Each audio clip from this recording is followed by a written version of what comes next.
Para a gente falar de marxismo cultural, a gente tem que voltar alguns séculos atrás e falar sobre Revolução Industrial. Você pode ter lido no livro de história marxista da sua escola que a Revolução Industrial foi uma coisa terrível, ruim, má, que fez com que mulheres saíssem de casa e crianças tivessem que trabalhar 18 horas por dia. Mas deixa eu te apresentar um gráfico. Esse gráfico é conhecido como gráfico de taco de hóquei, também conhecido como gráfico de Madison, porque foi Angus Madison que compôs esse gráfico. Você tem o PIB per capita da história do mundo, vindo de períodos bem mais antigos até chegar num período pós-Revolução Industrial. Você não precisa ser um expert para entender esse gráfico. Você tem um profundo momento de pobreza no mundo, os homens são pobres, os homens não têm recursos, os homens vivem em situações de vida muito difíceis, e em algum momento isso muda e existe um crescimento médio na renda per capita do planeta de um dia para a noite. Claro que não é do dia para a noite, mas em termos históricos foi. E esse momento se chama Revolução Industrial. A Revolução Industrial dava condições ruins de trabalho porque ele herdou pobreza. A Revolução Industrial, ela não criou pobreza, ela herdou uma pobreza que lhe era anterior. Se hoje crianças podem não trabalhar, se mulheres podem se dar o luxo às vezes de ficar em casa sem ter que ir para o mercado de trabalho, muito disso vem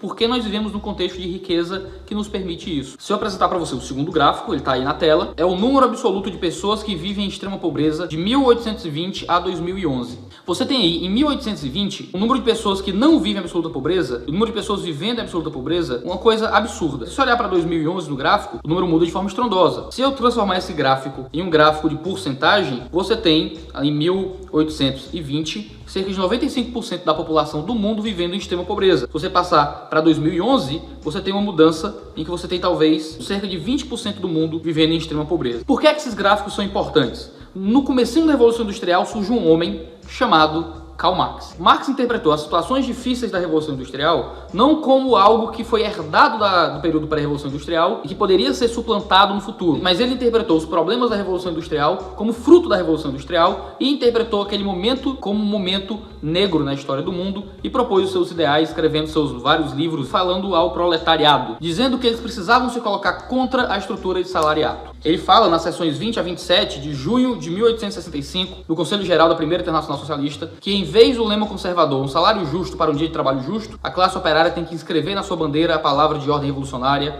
abolição do salariato. Ele era contra o modo como se dava a estrutura de trabalho naquele momento e queria propor um novo mundo, uma nova antropologia, uma nova relação de trabalho entre os seres humanos. Friedrich Engels, ele escreveu no artigo Um Salário Justo para uma Jornada de Trabalho Justa, em maio de 1881, também dizendo que é preciso enterrar de uma vez para sempre essa velha fórmula, ele está se referindo aí a uma fórmula salarial, e substituí-la por essa outra. A classe operária deve ela mesma apropriar-se dos meios de trabalho, isto é, das matérias-primas, fábricas e máquinas. O que eles estavam propondo era que meios de produção, que eram de posse dos industriais, fossem tomados talvez de forma violenta, ou certamente de forma violenta, pelos trabalhadores para que eles fossem agora os responsáveis pelos meios de produção. Isso está relacionado em parte pelo modo como Karl Marx interpretava a relação entre supraestrutura e infraestrutura. O que é isso? A supraestrutura seria a estrutura dos valores, das ideias, dos ideais, das relações humanas. A infraestrutura seriam as relações econômicas e as relações de trabalho entre os indivíduos. Para Marx, a infraestrutura, ou seja, o ambiente econômico, influenciava os ideais, o imaginário, os valores, a moral, os costumes, as relações humanas, às vezes até questão de saúde e coisas do tipo. Marx dizia que não é a consciência que determina a vida, mas a vida que determina a consciência. O modo como a produção se dava é que influenciava o imaginário e o ideal dos seres humanos. Resumo bem pouco e rápido do que foi as ideias de Karl Marx, o que é que ele quis, o que é que ele tentou fazer, mas perceba, se você colocar um mapa mundi, você percebe que os ideais marxistas, eles conseguiram ser implantados politicamente apenas em países da área mais oriental. Se excluir alguma coisa hoje da América Latina, você tem o marxismo como algo muito oriental. Ele fez muito sucesso no Oriente. O marxismo não fez muito sucesso no Ocidente. Isso muito por causa da cultura judaico-cristã e por causa do direito greco-romano. Países com estrutura de direito muito bem formulada, países muito constitucionalistas, países mais fortes em suas estruturas nacionais, não tiveram o marxismo como algo que conseguiu ser instaurado ali. Nesse contexto você encontra um problema. Você não tem o marxismo fazendo muito sucesso no Ocidente. E você encontra então a figura de um homem chamado Antônio Gramsci. Gramsci foi um intelectual italiano que foi preso no tempo de Mussolini. Dentro da prisão ele escreveu uma série de documentos chamados Cadernos do Cárcere. E o que é que Gramsci fez? Gramsci ele tinha a preocupação de como instaurar os seus ideais revolucionários em um contexto democrático. Como é que você traria os ideais comunistas em um país com um sistema econômico e social estável? Foi aí que Gramsci começou a trazer sua teoria de ocupação de espaços e de formação de hegemonia, torcendo e fazendo diferente algo que Marx dizia. Para Marx, a supraestrutura era definida pela infraestrutura. Para Gramsci, as coisas mudavam um pouco. Era a superestrutura que definia a infraestrutura. Ou seja, era o contexto dos ideais, dos valores, das ideias que definia, no fim das contas, o modelo econômico. Nisso, o gramscianismo ele difere e diverge do marxismo, porque ele tem uma nova tentativa de abordagem de transformação dentro da sociedade em comparação com o que Marx propunha. É por isso que no A Nova Era e a Revolução Cultural, o livro do Olavo de Carvalho, ele diz que a revolução gramsciana está para a revolução leninista, assim como a sedução está para o estupro. Se na revolução marxista-leninista a revolução se daria com violência, com força, com morte dos burgueses e tomada dos meios de produção, para Gramsci, tudo se daria através de uma lenta marcha pelas instituições, através de construir um imaginário diferente, para aí sim, esse novo imaginário transformar a esfera econômica. No gramscianismo, o partido tomava a função do príncipe em Maquiavel. O partido seria um intelectual orgânico. O partido agora ele tinha essa função de ser o didata, de ser o pedagogo, de ser aquele que vai ser engajado com as causas sociais e ter um papel didático de ensino e de conscientizar as massas de acordo com os ideais do partido. No texto A Situação Italiana e as Tarefas do PCI, você encontra isso no livro Escritos Políticos, do Gramsci, publicado pela Civilização Brasileira em 2004, ele diz o seguinte: o partido dirige a classe penetrando em todas as organizações nas quais a massa trabalhadora se agrupa e realizando nelas e através delas uma sistemática mobilização de energias, segundo o programa da luta de classes,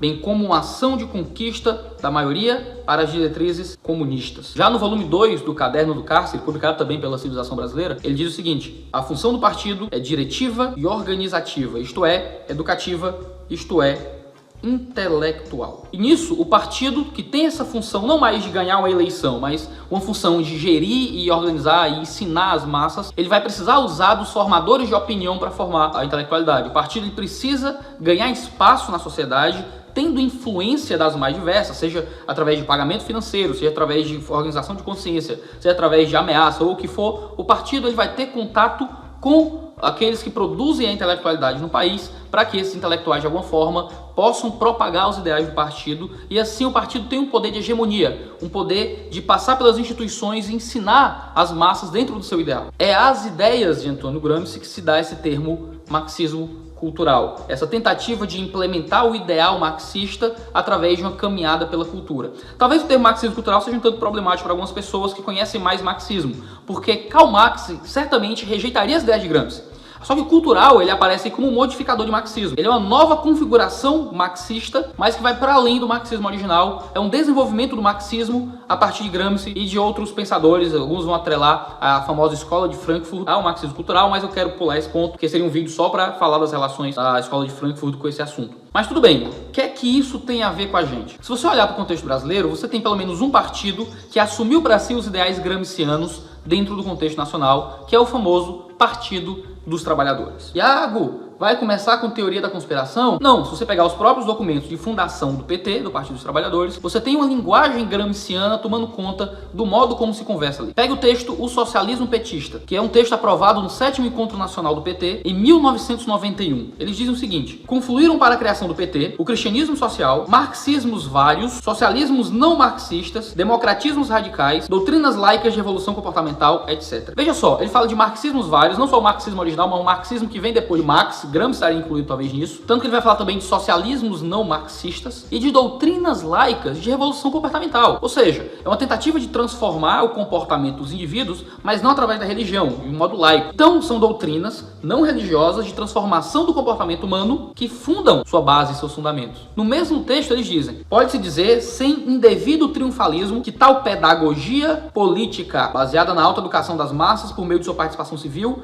revelou-se, no geral, acertada. Você percebe que o Partido dos Trabalhadores acredita em uma pedagogia política que se dá através da educação das massas. E as massas se autoeducam nessa pedagogia que provém da política através de participar da sociedade civil. No caso, a sociedade civil está muito confundida com o que é o próprio partido no ideário político da esquerda. No texto Resoluções Políticas, no primeiro congresso do partido, em 1991, diz o seguinte: o Partido dos Trabalhadores reconhece que a organização de diferentes setores sociais, mulheres, negros, juventude, homossexuais, etc., seu direito de lutar e reivindicar pela definição das prioridades sociais, econômicas e políticas e de sua presença na disputa pelos rumos da nova sociedade são também uma garantia da construção de uma sociedade socialista democrática. Esses ideais de nova sociedade, da construção de um novo imaginário, de um novo jeito de pensar, de um novo jeito de agir, isso provém muito desse ideal gramsciano. Tanto que eles vão deixar muito claros, ainda no mesmo texto, essa linguagem de que eles buscam hegemonia dentro do seu contexto político. A hegemonia é essa tomada dos meios de pensamento para que tudo aquilo que as pessoas pensam esteja sempre dentro do ideal e do escopo dos ideais do partido.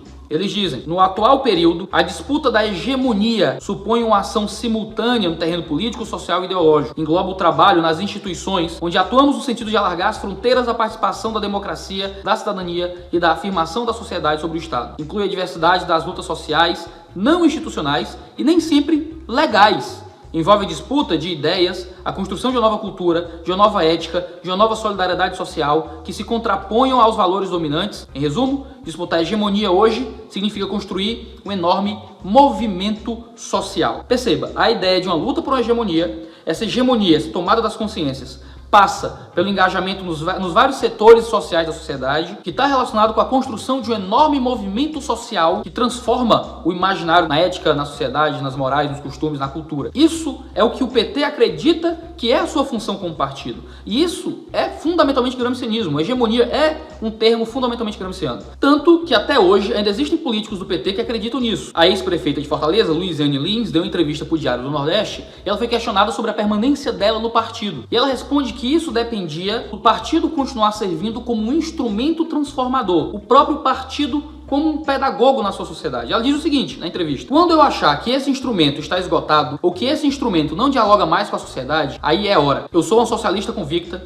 eu sou uma militante marxista e para isso a gente vai atrás de instrumentos. E eu acho que o PT ainda está valendo como instrumento dessa luta. Ou seja, ela é um instrumento, o PT, o Partido dos Trabalhadores, é um instrumento de diálogo com a sociedade. Ele está dialogando, ensinando e transmitindo seus ideais para a sociedade civil e ela entende, como ex-prefeita de Fortaleza, que o partido tem essa função e que ele só existe, só faz sentido enquanto assumir essa função social de diálogo, de contato, de ensino, ser um pedagogo, ser um intelectual orgânico para a sociedade civil. No entanto, essa lenta caminhada pelas instituições passa por outras coisas. Passa por todas as esferas da sociedade. Ela não fica presa ao partido, aos políticos do partido e a tentar convencer algumas pessoas de seus ideais. Passa por uma organização social em que a hegemonia, as ideias do partido serem aquilo que é considerado correto, lógico, bom e justo, e tudo aquilo que está fora das ideias do partido ser loucura para a sociedade comum, ser indiscutível, ser coisa de louco, de fascista, de gente que odeia o pobre ou coisa do tipo, isso passa por todas as outras esferas da sociedade. Passa, por exemplo, pela universidade. Se você olhar para as universidades, você vai encontrar o marxismo sendo o grande pensamento da vez. Karl Marx está para as ciências sociais, o que Charles Darwin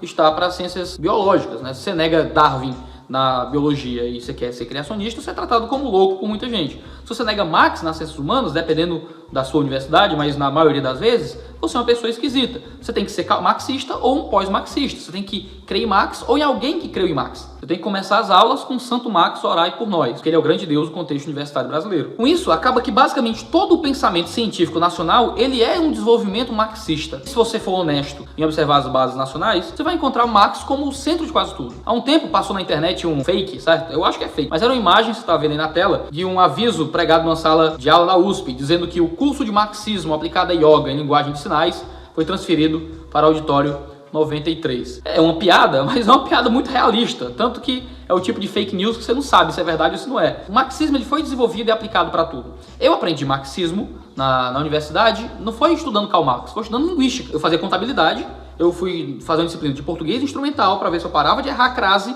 e a professora não veio me ensinar sobre como é que escrevia direito. Isso foi poucas aulas. Ela veio me ensinar que corrigir aluno que fala errado é preconceito linguístico.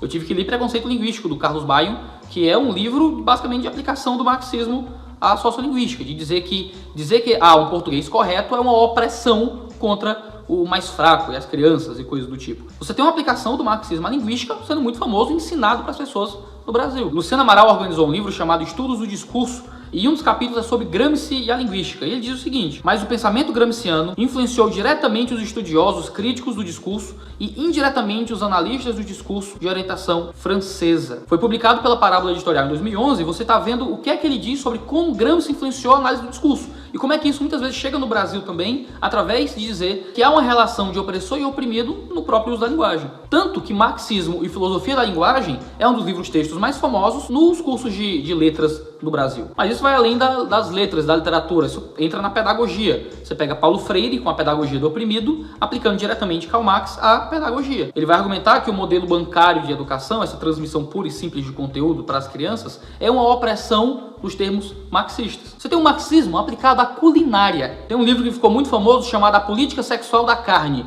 e vai argumentar que o machismo está muitas vezes atrelado à dominação alimentar contra os animais. Carol Adams vai relacionar a opressão contra os animais com a opressão masculina na sociedade, e que a dominação do homem contra a mulher está muito atrelada ao fato das pessoas comerem carne.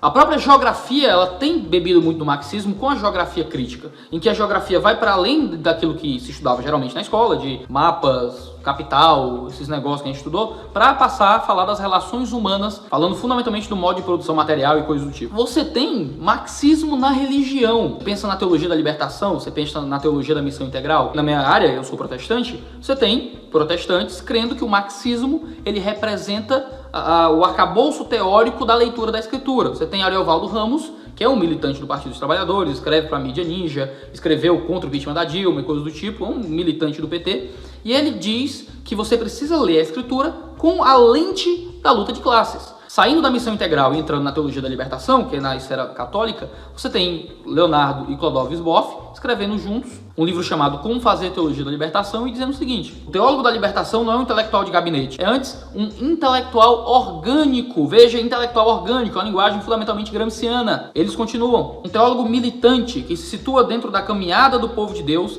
e articulando com os responsáveis da pastoral. Ele conserva certamente um pé num centro de reflexão e outro na vida da comunidade. Você tem a religião como um instrumento de marxismo. Os escritos sobre cristianismo e política que vieram até metade dos anos 2000, eles eram fundamentalmente de esquerda no Brasil. Você começou a ter uma lufada de ar diferente disso com Frank Ferreira, com Norma Braga, com Jonas Madureira, a Vida Nova publicando, Wayne Gruden e outras pessoas, mas você tem poucas pessoas lidando com o cristianismo fora das esferas de esquerda e bebendo muito profundamente do marxismo, como acontecia fundamentalmente no Brasil com a teologia da libertação na área católica e com a teologia da missão integral na área evangélica. O feminismo se tornou fundamentalmente marxista, né? Tem aquelas frases famosas, né? Sem marxismo não haverá feminismo. Tomara que não tenha nenhum dos dois. Mas nesse processo, o que a gente encontra é o marxismo como sanidade.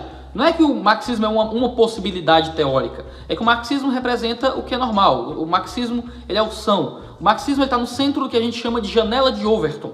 A janela de Overton é a janela daquilo que é aceitável dentro da intelectualidade. Você tem o que é aceitável, você tem aquilo que é mais ou menos, você tem aquilo que é absurdo. E a janela de Overton, às vezes, é transmitida para certos ambientes do pensamento, dependendo do cenário do imaginário popular. A janela de Overton está totalmente pro lado da esquerda. No Brasil, você é de centro-esquerda e você é tratado como nazista de extrema-direita. Não tem partidos de direita, você quase não tem políticos de direita, mas muitos vão acusar, sei lá, Aécio Neves e Fernando Henrique Cardoso de serem de extrema-direita. Porque a janela de Overton está completamente à esquerda, representando a vitória dos ideais de hegemonia do partido como educador da sociedade. Ser marxista é nada mais do que ser neutro. Eu não estou inventando isso. Tem um texto do Gregório do Vivier, o nosso querido Jesus de esquerda, chamado Ser Humanidade, é o título do texto dele. Ele diz o seguinte no texto, publicado na Folha de São Paulo: me espanta quando classificam de esquerdistas pautas tão universais quanto a equidade de gênero e raças, o direito da mulher ao aborto, o direito universal à moradia, à saúde ou à educação. Ser contra a garantia desses direitos universais não é uma posição política, é falta de ser humanidade. Ou seja, para Gregório do Vivier, matar bebês no ventre da mãe não é questão política, é o normal, é o ok. Para o do Vivier, o governo ter que tirar dinheiro da população para fornecer gratuitamente certos serviços não é ter uma visão mais intervencionista, é só ser um ser humano. Ser contra isso não é ser de outro ideário político, é não ser humano, é não ser um indivíduo, é falta de ser humanidade. Veja só como a janela daquilo que é racional está completamente de um lado para a sociedade, quando as outras visões são consideradas absurdas. Então, dentro do marxismo cultural, você encontra uma nova configuração de opressão. Se para Karl Marx a opressão se dava dos burgueses oprimindo os trabalhadores, agora você tem novas configurações de quem são aqueles que oprimem e que dominam a sociedade. Para Marx, opressor e oprimido era burguesia e proletariado. No modelo do marxismo cultural gramsciano, como se configura no Brasil, você tem o homem como opressor, a mulher como oprimida, o branco como opressor, os negros e os índios como oprimidos, o paulista como opressor e nós nordestinos como oprimidos. O rico é opressor, o pobre é oprimido. O motorista é opressor, quem anda de bicicleta é oprimido. O hétero é opressor, o LGBTZ é oprimido. E você tem uma nova configuração de como se dá a opressão dentro do contexto cultural. Muitos vão dizer que o comunismo já morreu. Quando a gente fala de direita e esquerda, de comunismo, de marxismo,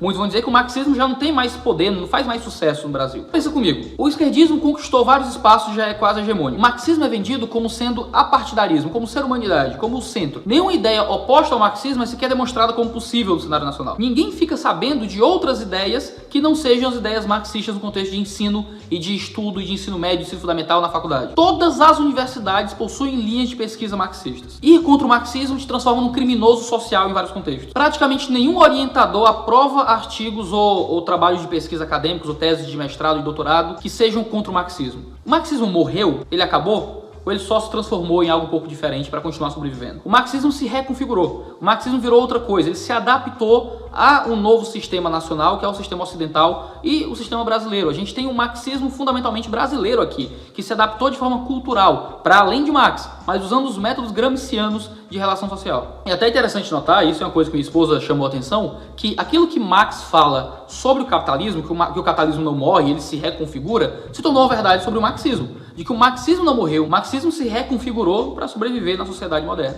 E o marxismo vai continuar se readaptando de forma cada vez mais sutil. Quanto mais sutil ele for, mais perigoso ele vai ser. Deixa eu só contar uma história para ilustrar o que eu coloquei aqui para encerrar esse vídeo. Depois da Segunda Guerra Mundial, foram os países vitoriosos do Ocidente que definiram que saíram na ponta na pesquisa científica. Você pensa em Inglaterra, França e Estados Unidos. Porque só eles tinham grana para financiar projetos de pesquisa nessa área de ciência pura. Já na União Soviética, houve um período de crise tão profunda que eles tiveram que reconfigurar o modo como eles davam o esquema científico deles. Nesse contexto, a Rússia passou por uma grave crise de agricultura em 1935. E a culpa disso foi de um cabra chamado Trofim Lysenko. Eu acho que é assim que pronuncia o nome dele, porque é russo e eu não sei falar russo. Mas ele foi o diretor do Instituto de Genética da Academia de Ciências da União Soviética. Qual foi o problema? Lysenko aplicou os ideais marxistas à agricultura. E fazendo isso, ele queria ir contra os ideais darwinistas de seleção natural e quis assumir para si uma visão diferente. Algo bem mais lamarckiano, que para ele estava mais relacionado com o que seriam os ideais marxistas e de uma ciência do proletariado. O que acontece é que Lysenko foi responsável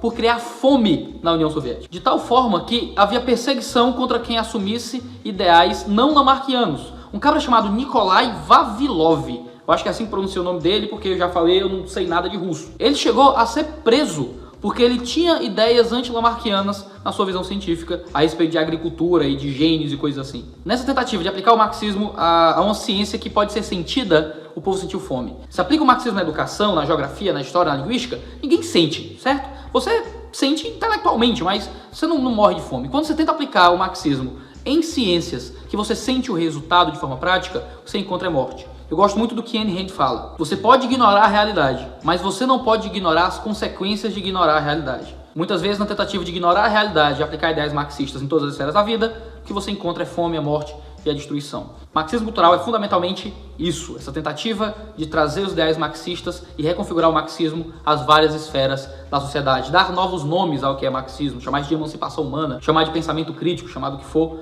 Você tem esse marxismo que se dá de forma cultural.